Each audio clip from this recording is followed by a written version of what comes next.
Dear students, आज हम कुछ इंपॉर्टेंट क्वेश्चंस करेंगे डेल्टा ओ और पी पे, जहां पे हम कैलकुलेशन देखेंगे डेल्टा ओ और पी की कैसे की जाती है और सीएफएससी के साथ में इनका क्या रिलेशन है।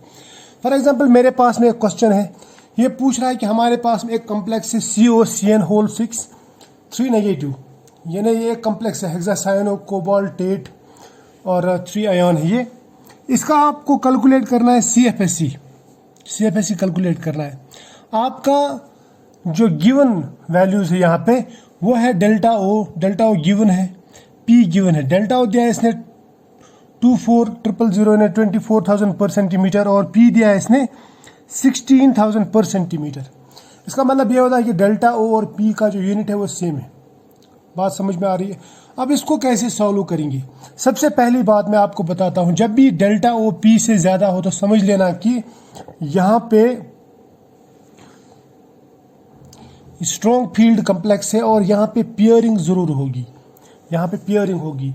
और मैं कहूँगा कि ये लो स्पिन कम्प्लेक्स है, ठीक है, याद रखना। इससे ही पता चल जाता है इस वैल्यू से, ये वैल्यू यहाँ इससे ज़्यादा है तो इसका मतलब डेल्टा ओ पी से ज़्यादा है, ठीक है। और दूसरा हमें देखना है कि कोबाल्ट जो है ना, कोबाल्ट कौन से ऑक्सीडेशन स्टेट में, तो कोबाल्ट यहाँ पे +3 ऑक्सीडेशन स्टेट में, ठीक है। इसको मैं सॉल्व करता हूँ, मैं लिखता हूँ कोबाल्ट +3 ऑक्सीडेशन स्टेट में।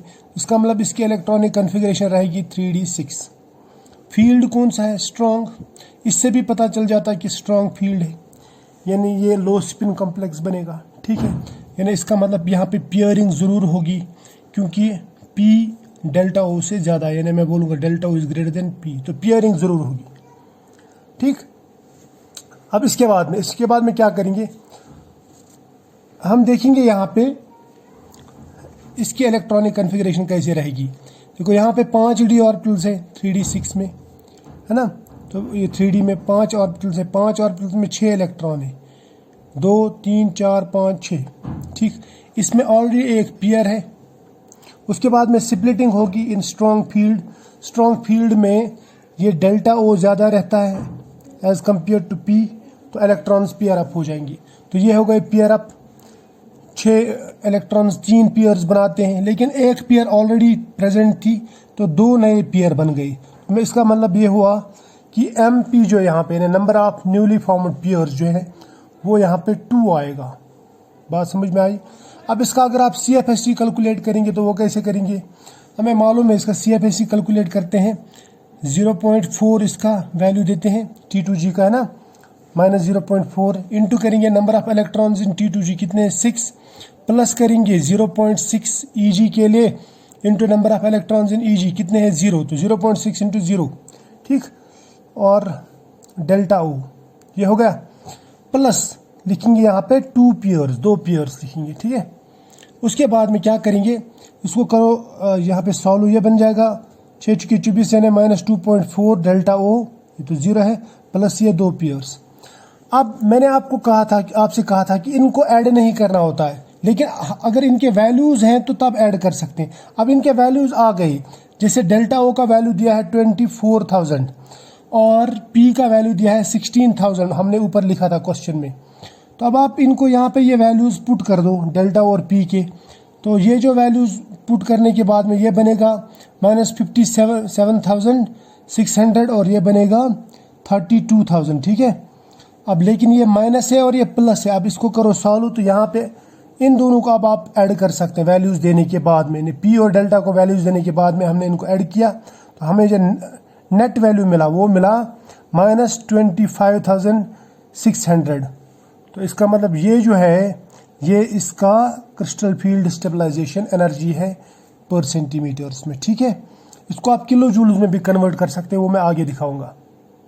यहाँ पे एक टिपिकल क्वेश्चन है, देखो ये क्वेश्चन है, दूसरा क्वेश्चन ये बोल रहा है कि COL6 3 नेगेटिव एक कॉम्प्लेक्स है और L बोल रहा है कि यूनिडेंटेट यूनिनेगेटिव लिगेंड है, तो इसका मतलब L पे 1 नेगेटिव चार्ज है, तो 6 लिगेंड्स पे 6 नेगेटिव चार्ज है, तो 6 नेगेटिव में से सिर्फ 3 नेगेटिव बचे, तो इसका मतलब 3 नेगेटिव इस कोबाल्ट ने खत्म कर दिया, तो इसका मतलब कोबाल्ट जो होगा यहाँ पे ये कोबाल्ट 3 पॉजिटिव ऑक्सीडेशन स्टेट में होगा।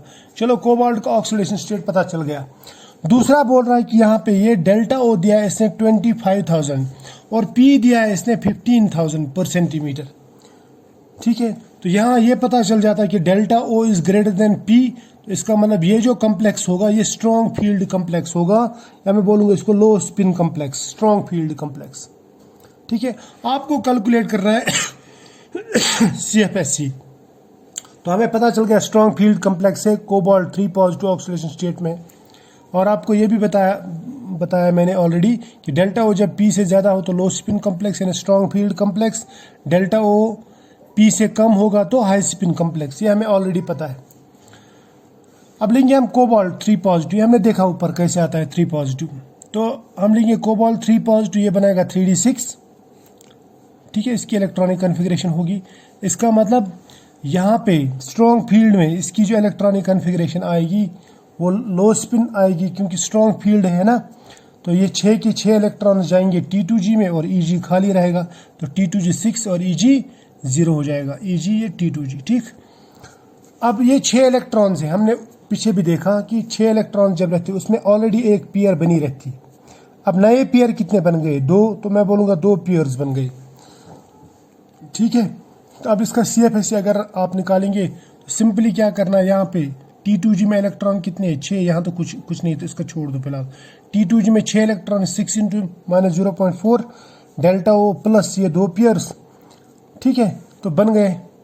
अब यहाँ पे डेल्टा ओ का वैल्यू पुट करना है। डेल्टा ओ का वैल्यू कितना था? 25,000 और पी का वैल्यू कितना था? 15,000 पर सेंटीमीटर में निकाल दिया हमने। इसको किया सॉल्व तो आपको यह वैल्यू मिलेगा, यानी 30,000 पर सेंटीमीटर। ठीक है, शाबाश। अब और एक क्वेश्चन इसके बाद में ये पूछ रहा है कि COL6 3 नेगेटिव एक कॉम्प्लेक्स है, इसमें आपको डेल्टा ओ दिया है 16,000 पर सेंटीमीटर, पी दिया है 24,000 पर सेंटीमीटर। अब यहाँ पे देखो, यहाँ पे ये मैं बोलूँगा कि delta O is less than P, तो इसका मतलब ये जो कॉम्प्लेक्स होगा ये हाई स्पिन कॉम्प्लेक्स है। आपको CFSE कैलकुलेट करना है, और इससे हमें पता चल जाता है कि ये जो है ना, ये यहाँ पे ये हमने ऊपर भी देखा, L is uninegative ligand, वही लिगेंड यूनिडेंटेट, और इसमें से सिर्फ कितने बचे हैं? 3 नेगेटिव चार्ज। इसका मतलब कोबाल्ट यहाँ पे 3 पॉजिटिव ऑक्सीडेशन स्टेट में होगा। यहाँ पे मैंने नहीं लिखा है, लेकिन ये आप समझ लेना कि यही है। क्वेश्चन में जब भी आपको क्वेश्चन दिया होगा तो उसमें लिखा होगा कि L क्या है। ठीक है, अब टेंशन मत लो, यहाँ तक तो समझ में आया, शाबाश। अब आपको बनाना है ये 3d6 जो है, इसको स्प्लिट करने के बाद में T2G और Eg के बाद में हाई स्पिन कम्प्लेक्स बनाना है। यानी आपको इलेक्ट्रॉन पहले एक एक करके भरने, एक हो गए 3 4 5, छठा इलेक्ट्रॉन यहाँ पे पेयरिंग करेगा। लेकिन ये पेयर तो ऑलरेडी यहाँ पे भी थी, तो नई कोई पेयर नहीं बनती। ये हमेशा याद रखना, हाई स्पिन कम्प्लेक्सेस में नया पेयर कोई नहीं बनता। ठीक है, तो अब आप इसका CFSE कैलकुलेट करो, तो आप क्या करेंगे? -0.4 इनका वैल्यू रहता है। ठीक है, इनटू नंबर ऑफ इलेक्ट्रॉन्स कितने यहाँ पे? 4, तो -0.4 इंटू 4 करो, ये लिख दिया मैंने। प्लस क्या करना है? प्लस करना है प्लस 0.6 इंटू करना है नंबर ऑफ इलेक्ट्रॉन्स कितने यहाँ पे? 2, तो लिख दिया 2, तो 0.6 इंटू 2, और यहाँ पे लिख दिया डेल्टा ओ। ठीक है, ये लिख दिया डेल्टा ओ। उसके बाद में प्लस 0 पेयर, क्योंकि यहाँ पे पेयरिंग नहीं होगी तो ये लिखने की ज़रूरत भी नहीं है। ठीक है, इसको कर दो सॉल्व। ये बन गया 0.4 इंटू 4, ये आ गया 16 है ना, 1.6, तो ये आएगा 1.2, तो 1.6 में से 1.2 निकाल दो तो 0.4, लेकिन माइनस आएगा। इनटू करना है इसका वैल्यू कितना दिया था? 16,000 ऑलरेडी, तो इसको मल्टीपल कर दो, आपको ये वैल्यू मिल जाएगा पर सेंटीमीटर्स में। ठीक है, तो ये मिल गया इसका वैल्यू कितना? 6400 पर सेंटीमीटर। अब नेक्स्ट क्वेश्चन है यहाँ पे एक क्वेश्चन है कि ये पूछा कि for chromium hexachromium 2 positive complex delta O दिया है इसने 12,000, ये देखो दिया है 12,000 पर सेंटीमीटर। इसने पी नहीं दिया है, वो बाद में देखेंगे पी क्यों नहीं दिया है। उसके बाद में कैलकुलेट करना है आपको CFSE इन मगर किलो जूल्स। अभी तक हमने CFSE पर सेंटीमीटर में किया, अब इसको किलो जूल्स में कन्वर्ट करना है। देखो करना क्या है, सबसे पहले देखो कि यहाँ पे जो ये कॉम्प्लेक्स है ये वीक फील्ड कॉम्प्लेक्स है। ठीक है, वीक फील्ड कॉम्प्लेक्स है। और यहाँ पे ऑक्सीडेशन स्टेट जो होगा क्रोमियम का वो होगा +2, क्योंकि वाटर जो है ना न्यूट्रल है। तो Cr2 पॉजिटिव। ऑक्सीडेशन स्टेट आपको निकालना आता होगा, अगर नहीं निकालना आता तो पीछे जो वीडियोज़ हैं तो दिए गए हैं ऑलरेडी, पहले 2-3 वीडियोज़ में आपको मिल ही जाएगा ये। तो इसकी इलेक्ट्रॉनिक कन्फिगरेशन रह जाती है फिर 3d4, क्योंकि इसका एटॉमिक नंबर है 24, यानी 3d4 सिस्टम, 3d4 ये सिस्टम है ये, अगर 2 इलेक्ट्रॉन निकाल देंगे तो, ठीक है। और फील्ड जो है वो वीक फील्ड है, तो इसकी जो स्प्लिटिंग होगी वो इस तरह होगी, 4 इलेक्ट्रॉन T2G में 3, EG में 1, क्योंकि वीक फील्ड है, ठीक। अब पेयर इसमें तो 0 बनते, 0 पेयर, इसलिए पेयरिंग एनर्जी नहीं दी है, ये वीक फील्ड कम्प्लेक्स है, ठीक। अब इसमें CFSE जब आप निकालेंगे तो आप कैसा करेंगे, आप करेंगे -0.4 T2G के लिए इंटू नंबर ऑफ इलेक्ट्रॉन्स कितने 3, प्लस EG के लिए कितना वैल्यू देते हैं हम +0.6 इंटू करेंगे नंबर ऑफ इलेक्ट्रॉन्स कितने 1, तो 0.6 इंटू 1 डेल्टा O निकाल दिया, पेयर को छोड़ दो। ये जब कैलकुलेट करेंगे तो ये आएगा 1.2 + 0.6, तो यहाँ पे बच जाता है -0.6। अब डेल्टा O को अपना वैल्यू दे दो, कितना वैल्यू था इसका 12,000 पर सेंटीमीटर वैल्यू दे दिया, तो ये बन जाता आपके पास में 7200, 12,000 इंटू 0.6 7200 बन जाता है पर सेंटीमीटर, क्योंकि 0.6 है, 6 नहीं है, ठीक। अब इसको कैलकुलेट हमने किया पर सेंटीमीटर में CFSE को, इसको कन्वर्ट करना है अब जूल में, किलो जूल में। देखो हमने एनर्जी का रिलेशन ऑलरेडी पढ़ा है, डेल्टा E = h/v, या हम लिखते हैं delta E = hc/λ, c is velocity of light, lambda is wavelength, या कहते हैं = hc μ/, ठीक है, इस तरह लिखते हैं। न्यू क्या है, ये है वेव नंबर, और वेव नंबर को लेते हैं पर सेंटीमीटर में। तो इसका मतलब अगर मैं इसको इसमें कन्वर्ट करना चाहूँ, पर सेंटीमीटर को इसमें, तो मुझे क्या करना है, पर सेंटीमीटर को ये एनर्जी डिवाइड बाय करना है, hc तो होगा, या इसको मैं अगर मैं पर सेंटीमीटर को मल्टीपल कर दूँ hc, तो ये जूल में कन्वर्ट हो जाए, क्योंकि एनर्जी जूल्स में रहती है। तो इसका मतलब जूल और इसका रिलेशन है। अब मैं वो रिलेशन डायरेक्ट दिखाता हूँ आपको। देखो 1 किलो जूल बराबर रहता है 83.7 पर सेंटीमीटर, ये याद रखना। अब अगर आपसे कोई पूछे कि 1 सेंटीमीटर किसके बराबर, 1 पर सेंटीमीटर किसके बराबर रहता है, तो आप बोलेंगे 1 जूल डिवाइड बाई 83.7, है ना। तो इस तरह से निकाल सकते हैं, यानी ये इंटर कन्वर्जन, ये यूनिट ये याद रखना, 1 जूल 83.7 पर सेंटीमीटर के बराबर रहता है।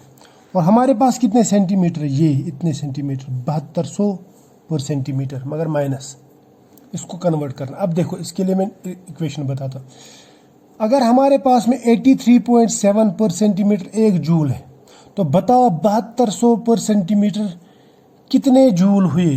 तो इसके लिए लगा दें ये, देखो इसके लिए सिस्टम क्या है, हम करते हैं क्रॉस मल्टीप्लिकेशन, हम करते हैं देखो this into this is equal to this into this, बहुत ही आसान है। सपोज मैं आपको यहाँ पे दिखाता हूँ ये कैलकुलेशन कैसे करते हैं।